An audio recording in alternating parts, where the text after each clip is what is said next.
Hello everybody, hope you're all having a great day here.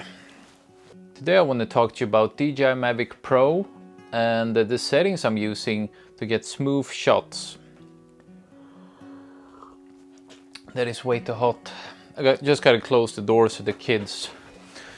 We don't want the kids to interfere with our work, so to speak.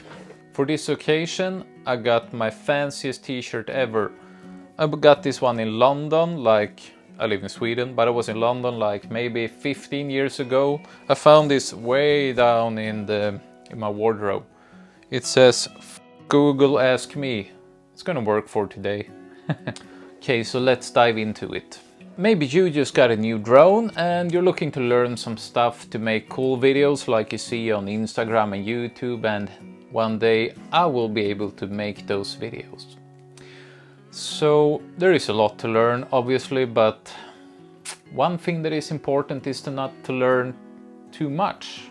Just learn the things you need, and then you can go on with your life doing other things. First thing you want to learn is of course the camera gear. Use ND filters and use the correct camera settings. Now I have been talking about camera settings in my previous video right here, also link in the description. So if you think that you are uncertain about camera settings, I suggest you watch that video after this one. So once you have the camera settings in play, you can pretty much just fly around and get some cool shots, but you can pretty much fly around and get some cool shots like I did in this video right here when we were in Portugal. But when you're getting those cool shots, probably you are trying certain maneuvers that you have seen in videos or that you have read about or trying to learn. It's a lot of practice for sure, and having the right settings for your drone to fly as smooth as possible, having the gimbal operating as smooth as possible is very important if you want to succeed in your practice of becoming a better pilot and filmmaker, or whatever your ambitions are really. So let's just look. Just happen to have a Mavic right here.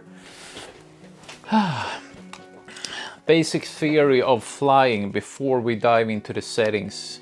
It's pretty much that the easiest shots you can do is going sideways, only sideways, one way, forward, backward, maybe a slow rotation.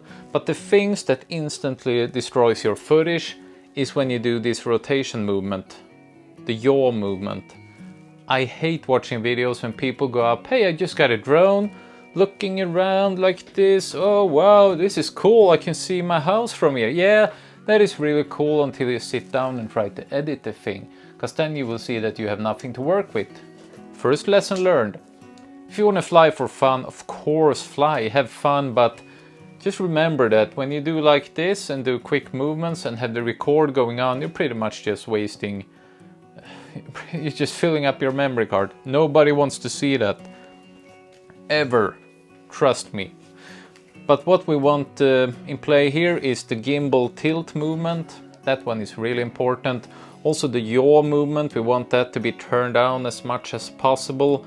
So when you go into motion, you don't get a quick rotation like this and destroys your footage. You want it to be smooth as a baby's ass. All right. Let's go through all the settings I'm using, and then we can talk about intelligent flight modes and yada yada, all other stuff, and I can tell you what I think about it.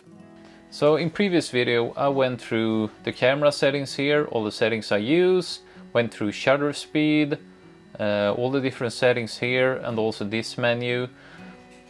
Today you're going into this menu on the top right corner. We're pretty much going to go through all these tabs here all the way down, starting at the aircraft settings. From the top here, I'm just going to go through the things that I think is relevant, the rest we're not going to care about. Multiple flight modes activated means pretty much that you have the multiple intelligent flight modes. I don't use them as much, but they are there. return to home altitude, I recommend you changing it to maybe at least 80 meters, because it's so easy that the drone flies into a treetop or a mountain or whatever if it's too low. I think standard setting is way too low, like 20 or something. So you want to change that to something more. I have beginner mode off. I don't like limitations, so I have it set for 500 meters. In Sweden 120 meters is the limitation, but sometimes you end up on 125 and 30 and so on, so I don't want it to like stop if I'm taking an awesome shot. Enable max distance off. I don't like having limitations anywhere, although you cannot fly out of line of sight, or the maximum distance of 500 meters sideways. Advanced settings, here is the important stuff, the controller settings. In the EXP menu, this is the rudder function, left and right. This is the yaw movement. You want to turn that down as much as possible, because yaw movement, when it is too fast, it destroys your footage faster than you can imagine. So turn that all the way down. I also find that the forward right movement also is nice to have been turned down. If you have your camera tilted straight down, it can move way too fast and you will not get a good video. Going back and into sensitivity. Yaw movement limit, I have it set to 50, because I think that slows down the yaw movement. The other ones I don't think I cared about. They are at 100 and 130, the altitude and the brake. Yaw movement limit is important, turn it down if it isn't already. Gain settings, I never bothered about these. If you know anything that can help, you can just let me know in the comments. Going back. Okay, then we're coming to sensors. I have obstacle avoidance and the positioning system turned off most of the time, because I catch the drone in my hand. This also means that your drone will not land softly, it will smack into the ground if you're not paying attention, because it has no sensors on going down. But this is pretty much obstacle avoidance, and I have it turned off because I have the VPS system off. Going into advanced settings here, and there you can see positioning system off. I recommend you have it on, so that you have all these help here, so you won't crash your drone. Okay, third menu, controller, stick mode. I never even looked at this one. This is like standard stick mode. Fixed wing mode, never tried it. Could be cool though. Here is a nice tip. Button customization. I totally recommend you set the C2 button on the back side of your remote controller to center autofocus. I cannot tell you how many times I've been flying my drone in a motion and needing to tap the screen to refocus. And if you let go of the sticks on your controller, you're gonna lose that nice smooth footage you're getting. Then it's very nice to press the C2 button on the back side, not ruining the motion.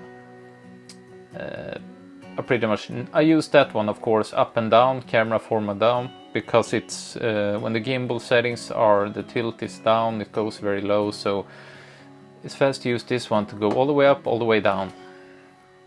That's it for this menu. HD menu, never even bothered. Sure, there is a lot of fun stuff, but I don't care. Battery settings, I have the basic settings. 30%, it starts screaming at me to land. I will maybe take it down to 20, you should stay with 30. You never know how much battery you need to get back, and if it's a hard wind, it's easy to find yourself getting nowhere with low battery. You don't want that. Here we go, gimbal settings. Okay, so gimbal mode follow. You also have the FPV, never used it. I shoot video, not FPV racing.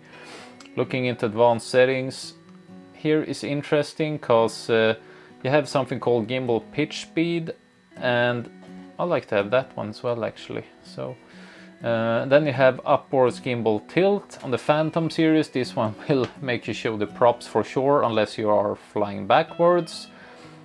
Pitch gimbal smoothness. So what it comes down to is that The speed is 14, and the smoothness, that is when you let go and how much further it goes until it stops, because it doesn't stop instantly. I have these set to 14 and 15, depending on how sensitive you are on the controller with the tilt of the gimbal. You want to tweak these ones, but keep them low, because you want a very slow gimbal motion, pretty much always. Going back here, adjust gimbal roll. Sometimes when I take pictures, I have to like adjust the gimbal roll, not that often though. If the horizon is crooked, in 4K video you can fix the horizon in post if it's not too bad.